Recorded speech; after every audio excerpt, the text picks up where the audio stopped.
नमस्कार साथियों, मैं हूं आपका मित्र आलोक कुमार श्रीवास्तव। आज आने का रीज़न है कि जस्ट अभी मैसेज वाले से आ रहा हूं और कुछ इन्फॉर्मेशन मिली है और जिससे मैं चाहता हूं आप लोगों को शेयर करूं। केस भी हम लोग का फ्लोर पे है, उसके बारे में भी बात करनी है। आज केस के क्या सिचुएशन चल रहा है, केस में क्या क्या सर्कमस्टांसेज हैं और क्या क्या उसमें हो सकता है, उन चीज़ों पर बात करने के लिए लाइव हुआ हूँ। पहले बात करें सचिवालय की, तो थर्ड राउंड काउंसलिंग के डेट के बारे में बात हुई है प्रधान सचिव से। तो उन्होंने कहा कि अभी तो 10 दिसंबर के बाद ही होगा थर्ड राउंड काउंसलिंग। तो मैंने कहा कि ठीक है 10 दिसंबर के बाद होगा, बट एटलीस्ट आप उसका डेट तो अनाउंस कर सकते हैं ना कि थर्ड राउंड की काउंसलिंग 12 दिसंबर से, 11 दिसंबर से, 15 दिसंबर से, जो भी डेट होगा कोई एक डेट तो आप अनाउंस कर सकते हैं कि थर्ड राउंड की काउंसलिंग का डेट क्या होगा। तो उन्होंने बताया कि काफ़ी समय है, इसलिए अभी तो अनाउंसमेंट हम लोग नहीं कर रहे, बट मोस्ट प्रोबेबली नवंबर के लास्ट तक या फिर दिसंबर के स्टार्टिंग में वो एक डेट अनाउंस करेंगे। कि STT की बात हम करें तो STT निवाली में क्या हो रहा है, नहीं हो रहा है, प्रयास बहुत कर रहा हूँ पता करने का, बट कुछ पता चल नहीं पा रहा है। बट कुछ हो जरूर रहा है, ये एकदम निश्चित है कि कुछ हो जरूर रहा है, लेकिन वो क्या कर रहे हैं बहुत प्रयास हमने किया, लेकिन बताने के मूड में वो है नहीं। वो बोल रहे हैं कि गवर्नमेंट का पॉलिसी मैटर है, हम लोग इस पर निर्णय कुछ ले रहे हैं वगैरह वगैरह, बट एग्जैक्टली उन्होंने कुछ बताया नहीं कि क्या इस पर होगा। और भी सोर्सेज के थ्रू मैंने पता करना चाहा कि कुछ हो रहा है, तो ये पता चल रहा है कुछ हो रहा है, बट क्या हो रहा है ये पता नहीं चल पा रहा है। बट आई होप जो होगा अच्छा ही होगा। अब देखिए नियर फ्यूचर में जो भी होगा आपको पता चल ही जाएगा क्या होगा नहीं होगा। अब बात करते हैं STT केस के बारे में। तो आप लोग को सब लोग को पता है कि STT का जो केस हमारा है वो फ्लोर पे है और 15 तारीख तय की गई है STT केस का। और ये डेट बढ़ सकता है। कि जैसे 15 तारीख को है तो वो 16-17 को भी हो सकता है। 15 को नहीं होगा, इसलिए नहीं होगा क्योंकि 56 नंबर पे केस लिस्टेड है। तो 56 नंबर पे है तो 15 को होना मुझे नहीं लग रहा कि पॉसिबल है कि वो 15 को होगा। इट में भी कि वो 16 को पकड़ में आए या फिर 17 को आए, 16-17 लग ही जाएंगे, लेकिन 16-17 तक हो जाएगा ये श्योर है, क्योंकि इस बेंच में केस का डिस्पोजल अच्छा जल्दी से होता है।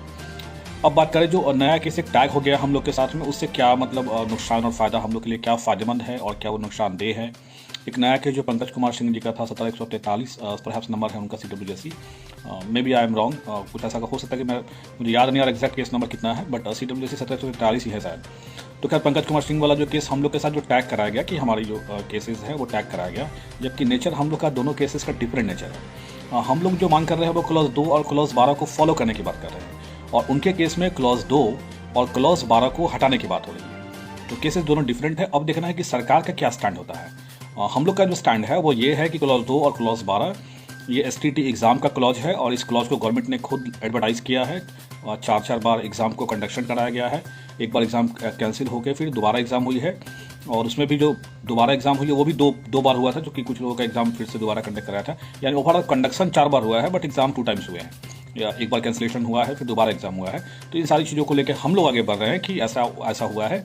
तो देखा जाए कि STT का जो निमौली है वो कोई फिक्स निमौली नहीं है, और गवर्नमेंट ने खुद के कॉम्पिटिटिव नेचर में STT लिया था। गवर्नमेंट का बहुत सारा काउंटर भी हम लोग के पास है, जिसमें गवर्नमेंट ने ये माना कि STT जो है वो एक कॉम्पिटिटिव फॉर्म में ली जा रही है, यानी कि जितनी सीटें हैं रिक्ति, आप सीट कह लो रिक्ति कह लो, उतने लोगों को ही केवल क्वालिफाई कराना है, कि उनको सर्टिफिकेट देना है। ये क्लॉज 2 और क्लॉज 12 कहता है। लेकिन ये जो केस पंकज जी का टैग हुआ है हम लोग के साथ में, इनका कहना है कि क्लॉज 2 और क्लॉज 12 जो है वो नियुक्ति नियमावली जो 2020 की नियुक्ति नियमावली जो हुई थी उस नियमावली के अगेंस्ट में है। कि नियुक्ति नियमावली में जो मेरिट बनाने का जो प्रोविज़न है वो प्रोविज़न BA BEd पर बनाने का है, और यहाँ पे जो प्रोविज़न मेरिट बन रहा है वो मेरिट STT के अंकों के आधार पर मेरिट बनाया जा रहा है। दैट मीन्स ये गलत मेरिट बनाया जा रहा है और इसको हटाया जाना चाहिए। अब देखिए यहाँ 2-3 चीज़ है। पहला चीज़, आप एक टेक्निकली चीज़ों को समझिएगा। आप लोग सब लोग मेरिट में है, खुद इन चीज़ों को समझिए। थोड़ा बहुत केस का नॉलेज तो आपको होना ही चाहिए कि क्या है केसेस में। अब समझिएगा कि एक तरफ वो मांग कर रहे हैं कि क्लॉज 2 क्लॉज 12 गलत है, तो अगर सरकार ने उनके फेवर में दिया, यानी अगर सरकार ने माना कि हम गलती किए हुए, ठीक है, अगर इन केस ऐसा अगर होता है, या अगर सरकार ने माना अगर हम लोग के फेवर में दिया, उनको दिया काउंटर, क्योंकि नेचर दोनों का डिफरेंट है बिल्कुल, तभी उन लोगों ने केस को टैग करा दिया।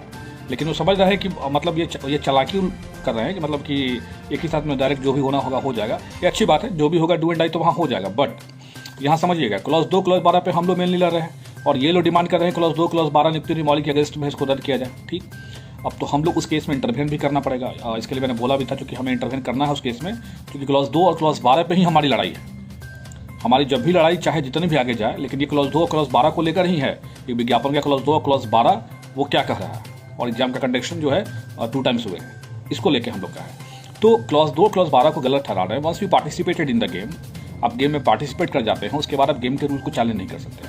अगर क्लॉज 2 क्लॉज 12 था तो उन लोग को पहले ये चैलेंज करना चाहिए था। इसलिए अगर कोई भी ज़्यादा सारे वीडियो को शेयर करिए, हो सकता है कोई सरकारी अधिकारी भी अगर इसको देख रहे होंगे मे बी, या उनके पास पहुँचाइए, या आपके कोई रिलेशन में है उनके पास ये वीडियो जरूर भेजिएगा कि क्लॉज 2 क्लॉज 12 को अगर गवर्नमेंट ये मानेगी कोर्ट में, जैसा कि ओरली गवर्नमेंट बहुत सारा चीज़ कह रही थी कि हमसे गलती हो गई है, तो भूल के भी कोर्ट में ये न कहे कि हमसे गलती हो गई है क्लॉज 2 क्लॉज 12, जैसा वो हमेशा कहते आई है। दैट मीन्स कोर्ट करारू का स्टैंड अपना सकता है, गवर्नमेंट के ऊपर पेनल्टी भी लगा सकता है, ठीक है। और कारण ये है कि इस एग्ज़ाम को कंडक्ट कराने में 17 करोड़ रुपए खर्च हुए हैं। एक पाई का RTI किया हुआ है मेरे पास, वो सारा कोर्ट में प्रस्तुत होगा। अगर सरकार ने कुछ भी अगर उल्टा पुल्टा किया तो, उल्टा पुल्टा इन द सेंस कि अपनी बातों को वो डाइवर्ट किए तो, और देखा जाए टेक्निकली रूप से तो सरकार ने अभी तक विज्ञापन को नहीं बदला है। सरकार का विज्ञापन अभी तक वही है, सरकार क्लॉज 2 क्लॉज 12 को बदली नहीं है। हाँ, सरकार का जो 26 जून का लेटर है वो लेटर क्लॉज 2 और क्लॉज 12 का वायोलेशन कर रहा है। तो इसी कारण से हम लोग उस लेटर को क्वेश करने के लिए प्ले किए हुए हैं कि 26 तारीख का जो लेटर है वो विज्ञापन के क्लॉज 2 और क्लॉज 12 का वायोलेशन कर रहा है, क्योंकि क्लॉज 2 क्लॉज 12 स्पष्ट कह रहा है कि जितनी सीटें हैं रिक्ति के बराबर उतने ही लोगों को मेधा बनाना है, उतने ही लोगों को सर्टिफिकेट देना। अब गवर्नमेंट को देखना है कि गवर्नमेंट किसके फेवर में जाती है। अगर गवर्नमेंट गई कि क्लॉज 2 क्लॉज 12 गलत है, हम हटा लेते हैं क्लॉज 2 क्लॉज 12 को, that means government non merit को फेवर करेगी। और अगर गवर्नमेंट ने नॉन मेरिट का जो केस है, अगर वहाँ गवर्नमेंट ने अगर ये रिप्लाई कर दिया कि नहीं क्लॉज 2 क्लॉज 12 सही है, हम लोगों ने SPT 2011 की जो बैठा बढ़ी है उसके आलोक में ये किया है, तो फिर हम लोग मजबूत हो जाएंगे बिल्कुल। और हम उम्मीद करते हैं कि गवर्नमेंट यही करेगी, क्योंकि